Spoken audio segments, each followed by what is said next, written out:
Hello friends, अब तक हमने Microsoft Windows, Microsoft office first unit के 2 टॉपिक्स कवर कर लिए हैं। आई होप आपको ये सब टॉपिक समझ में आए होंगे और वीडियो पसंद आ रही होंगी। आज हम स्टार्ट करेंगे Microsoft power point, what is presentation graphics, basic components of Microsoft power point and it's operations and making small presentations. साथ ही बेसिक्स ऑफ प्रेजेंटेशन कि आप किस तरह से पावर पॉइंट बना सकते हैं, उसमें एस्थेटिक्स यानी उसको ब्यूटीफाई कैसे कर सकते हैं, और स्लाइड्स का मैनिपुलेशन और स्लाइड शो प्रेजेंटेशन किस तरीके से किया जा सकता है, ये हमें माइक्रोसॉफ्ट पावर पॉइंट में आपके सिलेबस में स्टडी करना है। So let's start. सबसे पहले हम देखते हैं माइक्रोसॉफ्ट पावर पॉइंट होता क्या है। तो जैसे हमने देखा कि माइक्रोसॉफ्ट ऑफिस में काफ़ी सारे सूट्स होते हैं जिनकी हेल्प से आप अपना ऑफिस वर्क आसानी से कर सकते हैं, और एज अ टीचर आपको भी ऑफिस वर्क के लिए बहुत सारे डॉक्यूमेंट्स की, बहुत सारे प्रेजेंटेशंस की ज़रूरत होती है।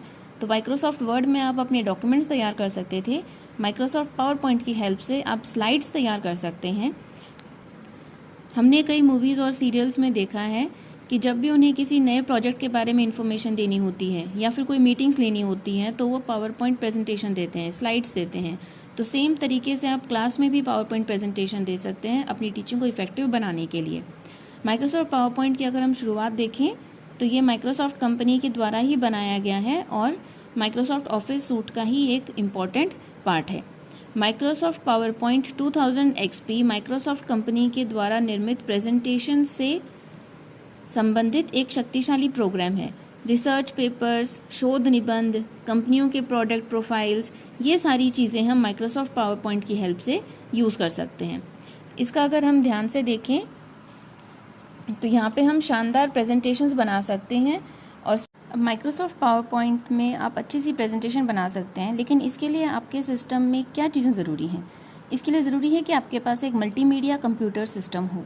मल्टीमीडिया कंप्यूटर सिस्टम का मतलब है जिसमें आप वीडियो भी दिखा सकें, ऑडियो भी सुना सकें, ग्राफिक्स डाल सकें, प्रेजेंटेशन कर सकें, और इसके लिए मल्टीमीडिया सिस्टम आवश्यक है।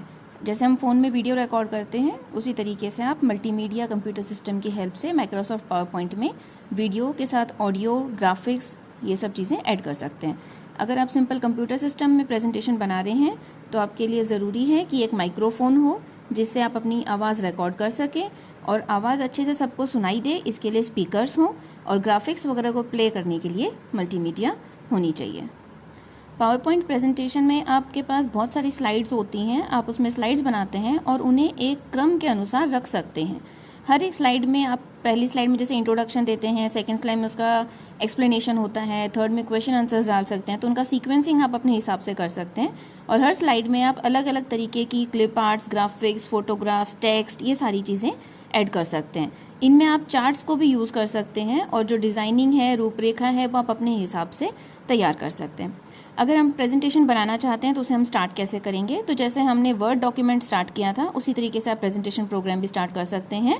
सबसे आप पहले टास्क बार में जाकर स्टार्ट बटन पे जाएं और माउस के बाएं बटन को या लेफ़्ट क्लिक उस पर कीजिए। फिर प्रोग्राम्स में आपको ऑल प्रोग्राम्स मिल जाएंगे, और ऑल प्रोग्राम्स में आप उसमें माइक्रोसॉफ्ट पावर पॉइंट पे क्लिक कर दीजिए, जिससे आपकी पहली स्क्रीन पावर पॉइंट की आ जाएगी। अब हम देखते हैं कि प्रेजेंटेशन आप तैयार कैसे कर सकते हो। तो पावर पॉइंट प्रेजेंटेशन तैयार करने के लिए आपके पास 3 मेथड्स हैं। फर्स्ट है ऑटो कंटेंट विजार्ड, सेकंड है टेम्पलेट, और थर्ड है blank presentation. Auto content wizard में आपके सामने कुछ क्वेश्चंस आते हैं, आप उन क्वेश्चंस को आंसर देते जाओ और आपकी प्रेजेंटेशन है उसके लिए आपको स्लाइड्स मिलते जाएंगी।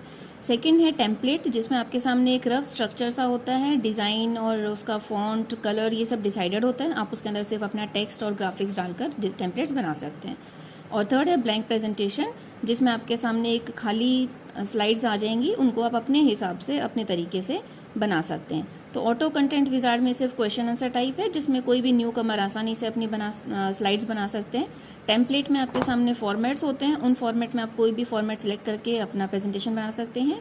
और ब्लैंक प्रेजेंटेशन, अगर आप चाहते हो कि आप अपने ही तरीके से रफ से लेकर स्टार्ट करके आप अपनी प्रेजेंटेशन खुद बनाओ, अपने हिसाब से सारी प्रेजेंटेशन बनाओ, उसके लिए आप ब्लैंक प्रेजेंटेशन यूज़ कर सकते हैं।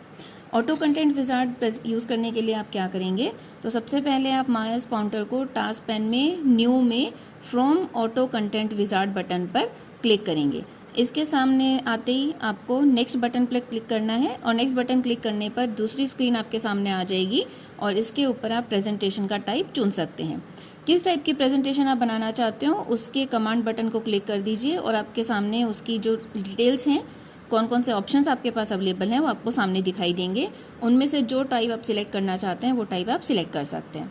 उसके बाद फिर आप नेक्स्ट पे क्लिक कीजिए और प्रेजेंटेशन के दिए गए आउटपुट विकल्पों में से आप ऑन स्क्रीन प्रेजेंटेशन को बाय डिफ़ॉल्ट चुना होता है। ऑन स्क्रीन प्रेजेंटेशन आप जैसा चाहें वैसा आउटपुट ऑप्शन आप देख सकते हैं। फिर नेक्स्ट बटन पे क्लिक कीजिए और फिर जो बॉक्स जैसा एक डायलॉग बॉक्स होगा जिसके अंदर आप प्रेजेंटेशन टाइटल डाल सकते हैं। फुटर में आप अपने प्रेजेंटेशन में जो टेक्स्ट डालना चाहते हो, जो आप चाहते हो कि हर स्लाइड में आपके डिस्प्ले हो, उसके लिए फुटर बॉक्स में आप अपना टेक्स्ट डाल सकते हैं।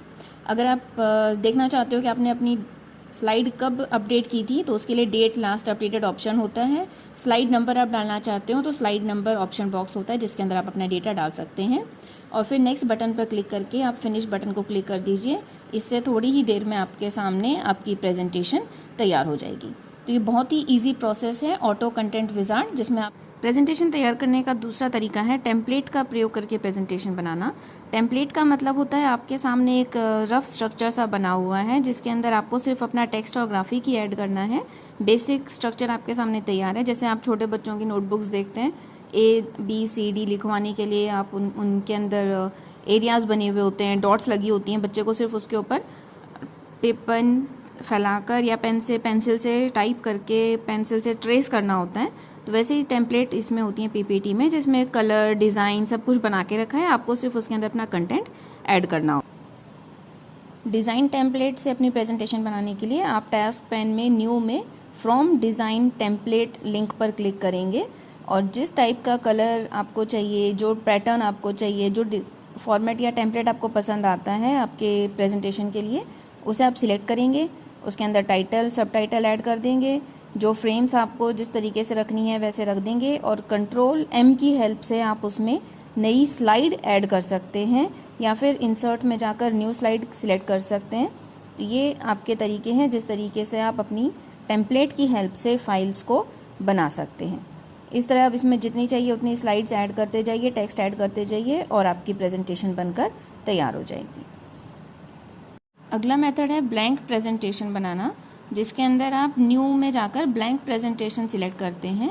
ब्लैंक प्रेजेंटेशन सिलेक्ट करने के बाद आप इसमें अपना जो लेआउट लेना चाहते हैं वो ले सकते हैं। 2 टाइप के लेआउट आपके पास अवेलेबल होते हैं, टेक्स्ट लेआउट और कंटेंट लेआउट।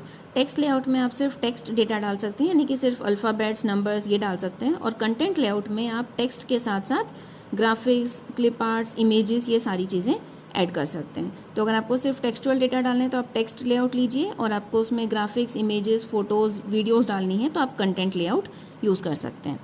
तो इसके लिए भी आप 6 टाइप के कंटेंट इसमें ऐड कर सकते हैं, tables, chart, clip art, pictures, diagrams and organisation. अब प्रेजेंटेशन बनाने के बाद उसे सेव करना भी ज़रूरी है ताकि उसकी बनाई हुई प्रेजेंटेशन को आप प्रेजेंट कर सकें और फ्यूचर के लिए यूज़ कर सकें। तो जैसे वर्ड में आपके पास कंट्रोल S से सेव का ऑप्शन था, वैसे ही PPT में भी आप कंट्रोल S करके फाइल को सेव कर सकते हैं।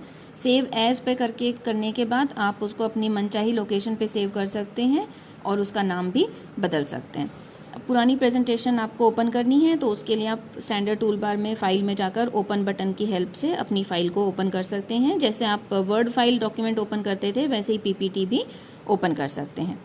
इसी तरीके से आप पेज सेटअप भी कर सकते हैं कि कौन से नंबर पे कौन सी स्लाइड आनी चाहिए, कौन सा डायलॉग बॉक्स खुल जाएगा और किस तरीके से आप टेक्स्ट स्लाइड्स को आगे पीछे करना चाहते हो, पेज मार्जिन्स कितनी रखना चाहते हो, ये सारी चीज़ें आप पेज सेटअप के द्वारा कर सकते हो। PPT की एस्थेटिक्स को बढ़ाने के लिए आप उसमें डेट और टाइम इंसर्ट कर सकते हैं, पेज नंबर इंसर्ट कर सकते हैं, स्लाइड नंबर इंसर्ट कर सकते हैं। इसके साथ साथ आप इसमें चित्रों को इंसर्ट कर सकते हैं, क्लिप आर्ट्स, फ्रॉम फाइल, ये सारी चीज़ें इसके अंदर आप फाइल फ्रॉम फाइल मतलब फाइल से आप इसके अंदर पिक्चर या क्लिप आर्ट ऐड कर सकते हैं। चित्रों के साथ साथ आप इसमें न्यू फ़ोटो एल्बम कमांड का यूज़ करके अपना फ़ोटो एल्बम भी ऐड कर सकते हैं।